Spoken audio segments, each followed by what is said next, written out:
সুপ্রিয় দর্শক মন্ডলী, আসসালামু আলাইকুম। আশা করি আপনারা সকলে অনেক ভালো আছেন। দেশ এবং দেশের বাইরে থেকে যে আমাদের এই ভিডিওটি দেখছেন তাদের সকলকে জানাই আন্তরিক শুভেচ্ছা ও অভিনন্দন। সুপ্রিয় দর্শক মন্ডলী, স্ক্রিনে আপনারা যেই মাছটি দেখতে পাচ্ছেন এটি হচ্ছে আইড় মাছের পোনা। এই মাছটি চাষ করার ক্ষেত্রে আপনারা কিভাবে লাভবান হতে পারবেন এবং এই মাছটি চাষ করার ক্ষেত্রে আপনাদের যে ধাপ অবলম্বন করতে হবে সেই বিষয়গুলো নিয়ে আজ আলোচনা করা হবে।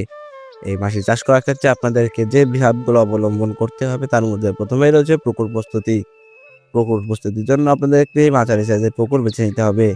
সেই পুকুরে যেন আগাছা না থাকে এদিকে খেয়াল রাখতে হবে এবং এই মাছটি চাষ করার ক্ষেত্রে আপনাদের কিন্তু খুবই সতর্কতার সাথে চাষ করতে হবে। কেননা এই মাছটি কিন্তু খুবই শৌখিন মাছ। এই মাছটি দেখতে যেমন সুন্দর, এই মাছটি খেতেও ঠিক তেমনি সুস্বাদু এবং আপনারা কিন্তু এই মাছটিকে বছর শেষে যখন মাছটিকে বাজারজাতকরণ করবেন তখন কিন্তু খুব ভালো পরিমাণে অর্থ আয় করতে পারবেন। কেননা এই মাছটি কিন্তু বর্তমান বাজারে খুবই বেশি পরিমাণের অর্থর আয় রয়েছে। সুপ্রিয় দর্শক মণ্ডলী, এই মাছটি রয়েছে কিন্তু খুবই বেশি পরিমাণে চাহিদা। তাই আপনারা আজই আমাদের সঙ্গে যোগাযোগ করে এই মাছের পোনাটি নিন এবং আপনারা নিজেদের ভাগ্যের পরিবর্তন করুন।